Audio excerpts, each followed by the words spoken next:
जय श्रीराम मु बहुत भल भाव बुझे जे तुमको आगे विश्वास करिया पड़ो जे विश्वास गोटे एमती जहाद्वारा ही भगवान पाई था जहाँ कि प्राप्त होता है केवल विश्वास द्वारा जे विश्वास केमती करा जाए बुझे जदि जनक प्रति बहुत ही श्रद्धा भल पाइबा आपना लगे तापर से विश्वासटा आसे जे यार कहबार अर्थ मु बुझाऊँगी जे तुमको मु बुझे तमे तमे गुरु न कर किसी कहबार ना किंतु बाहर पवन जाऊँ ना ना जो पवनटा आमर जाऊँगी बाहर डाणे बा समय जा हो तमें शोई पड़े पवन चलुची ना ना तमें खराब काम कले पवन चलुची ना ना भल काम कले पवन चलुची ना ना आम अनुपस्थित से काम करछु ना ना ताले आमे से भगवान बोली से पवन को धरुना जे मु भगवान बोली मु पवन को विश्वास करुछि कारण यही अच्छा बोली मु रही ये गले मु भी रही ना तेणु ये पवन है ठाकुर ये विश्वास करिया पड़ो एटा सत्य ना ना अच्छा बोली तमें अच्छ तार ऊर्ध्व न जा चेतना बा आत्मा से बुझा परमात्मा किंतु पवन ठाकुर एथेर कि अविश्वास करिवो कि धर मु बाँ पटे मोर पवन नेली मु गुरु करना मुझे बाँ पटर पवन रे मु जो ठाकुर जानी स्मरण जदि कली ताले मु ठाकुर मत शरण गली ना ना ना आदर डाउट अच्छी डाणे पवन मु नेली से ठाकुर को खाली नौची बोली ख्याल रखिकी ठाकुर को से पवन द्वारा स्मरण कले मु स्मरण कली ना ना आ त्रिकुटे भी कली एथे भी कली फिर अविश्वास कौट रहा कथा हूँ अविश्वास तो किसी ना ताल मुझे ठाकुर बोली तुम विश्वास करीगली ताल ठाकुर उपस्थित खराब काम करी ना भल काम करी ताल सब आम ठाकुर अच्छा ना ना ताल खराब काम केमती कर किंतु तुम जो विश्वास ना ये कौन कहीदे ताहले तुम्हें बहुत खराब काम कले भी डरबनी कि तुम आगे भाव जी तुम पाखे अहर्निश अच्छा तुम शोले अच्छा बसिले अच्छा मंद कम अच्छा शुभ कम अच्छा तुम मृत्युपंथ रे से भगवान होना आ से पवन द्वारा तो स्मरण करवा कौन समर्पण नुह स्मरण तुम जो ठाकुर हो किए कह जो महादेव तार से महाकाली से तू जो ठाकुर हो तुम स्मरण कले तुम कौन से विश्वासटा आनिले तुम फल पाइबनी विश्वासटा पाइब मुझे भल कथा कहूँ थरे रामायण देखो राम ठाकुर पाखे भरत पहुँचले जो दी भाई बसी थे ठाकुर पचारे जे भरत तुम ठार आ पुण्यवान कई ना कई संसार तुम ठार बड़ पुण्यवान कई ना भरत मना कले कहे ठाकुर ये नुह जदि संसार कहीं बड़ पापी थाए से पापी हूँ मु कारण मोरी आप मनमास गले मोरी एत कष्ट पाइले सब कथा कहले कहले ठाकुर कहला तू आगे विश्वास मत कर तो बड़ भाई नहीं बड़ भाई नु तो आप मो प्राण मो ठाकुर सब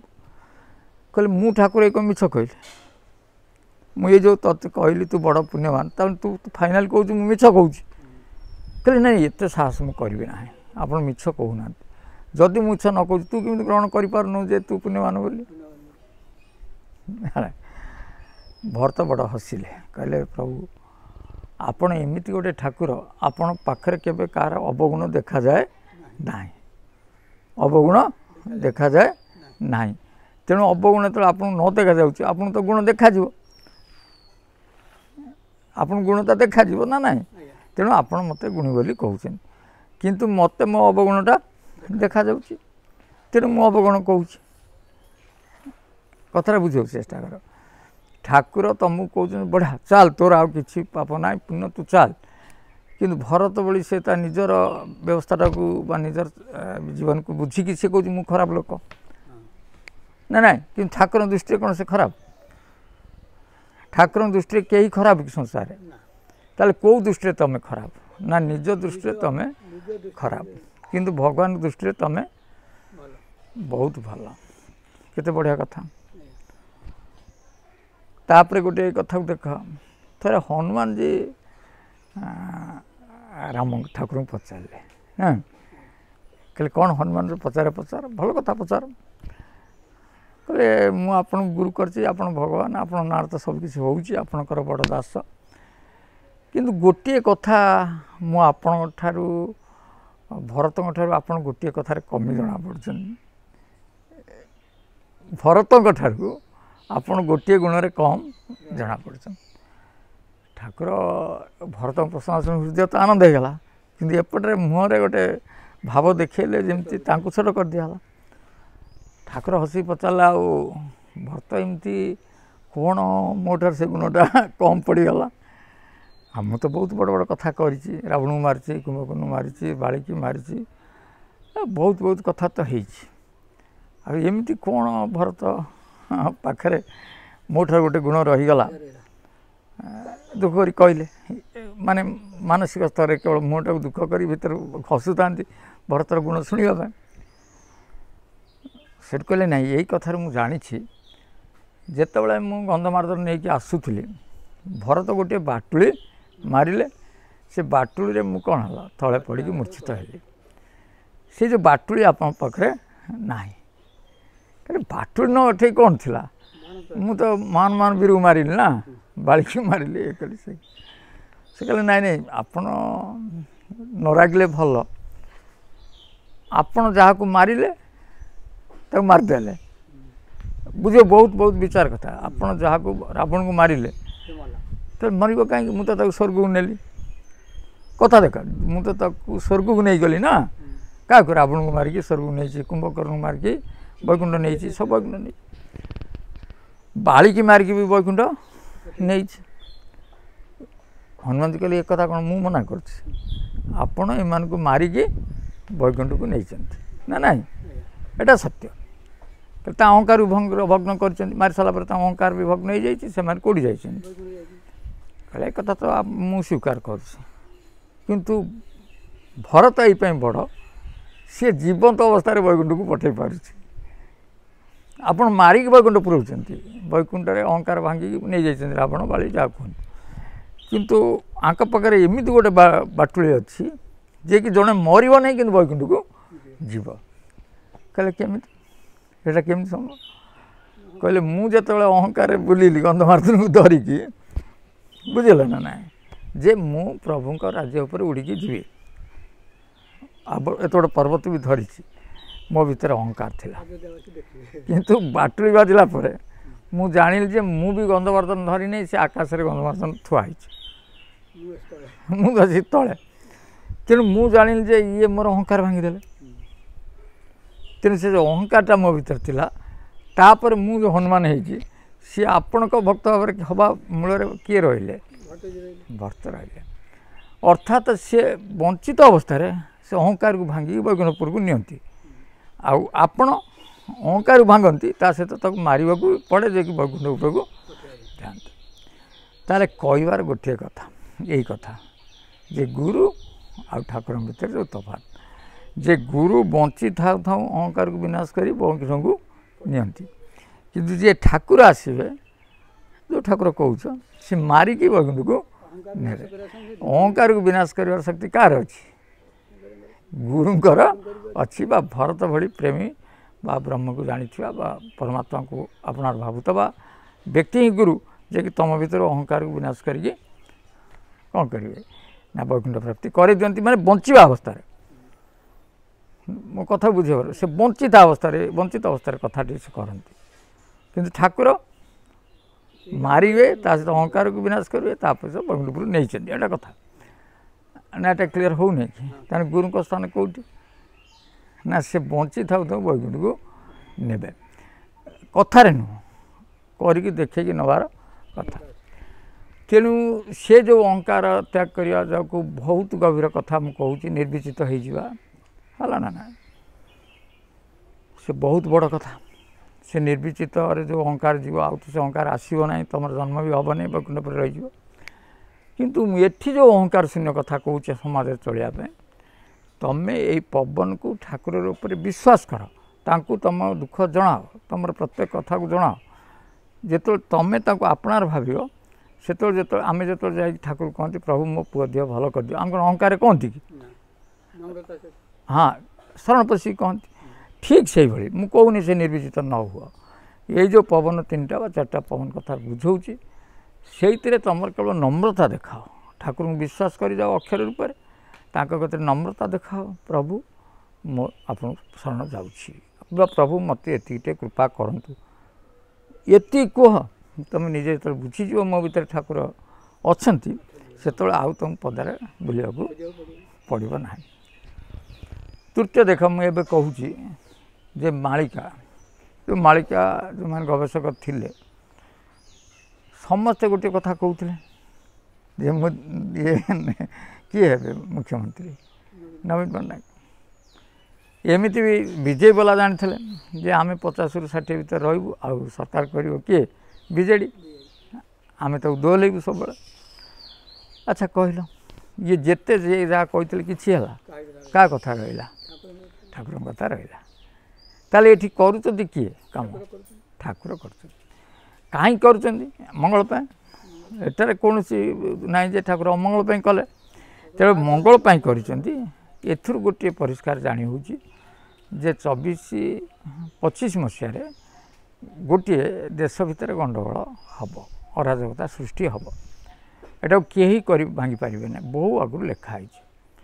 ହେଲା କି ମୀନ ଶନି ଯୋଗ ପରେ ଯେଉଁ 2025 ମାର୍ଚ୍ଚ କେତେ ତାରିଖ ପରେ ଦେଖିବ ଏ ଅବସ୍ଥା ସବୁ ଆସିବ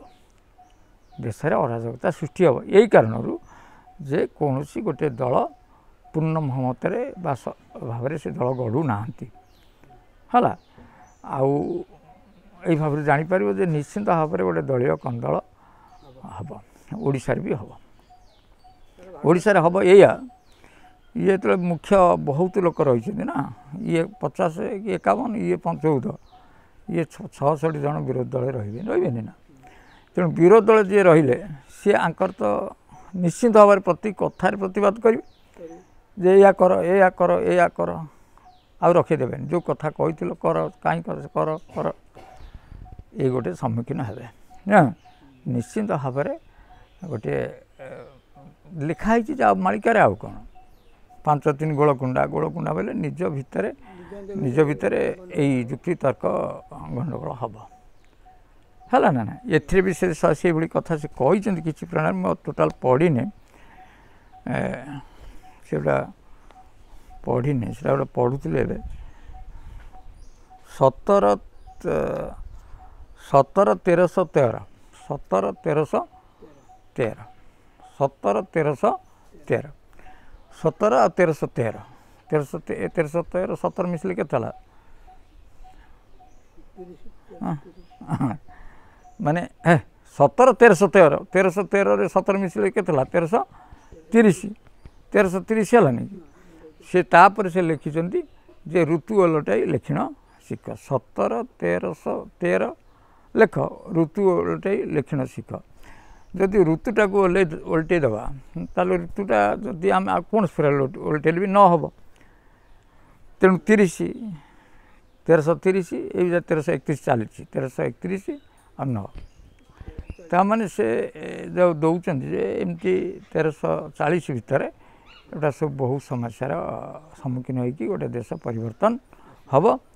ତାପରେ ତାକୁ ବିନ୍ଦୁ ବସାୟନ ତାପରଟା ଲେଖିଛନ୍ତି ବୋଧେ ବିନ୍ଦୁ ବସାୟନ ବହୁତ ଭଲ କଥାଟେ ପଢ଼ୁଥିଲେ ଏବେ ଏଇଠି ବିନ୍ଦୁ ବସାଇ ପଞ୍ଚମାତ୍ରା ଦିଅ କଳିର କାଳ ପୁଣି କରି ଥୁଅ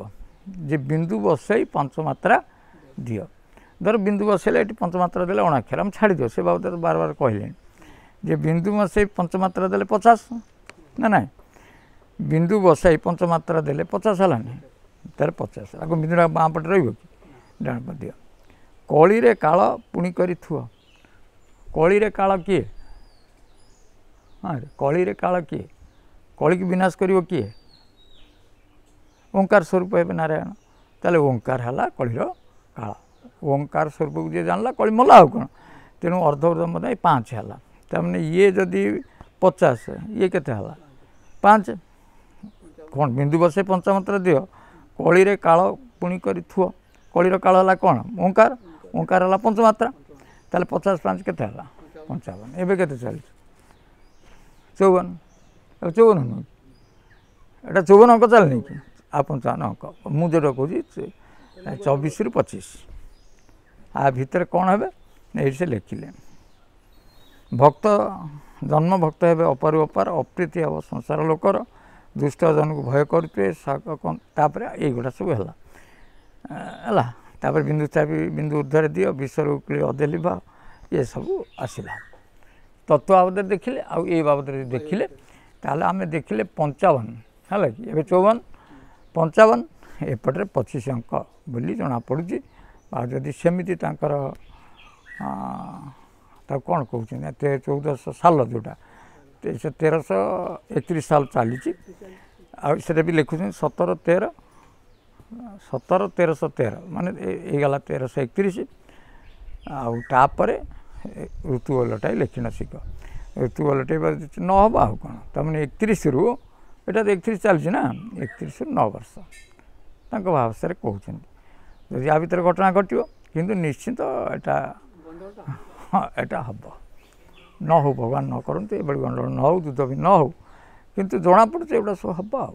ରଖ ଜୟ ଶ୍ରୀରାମ।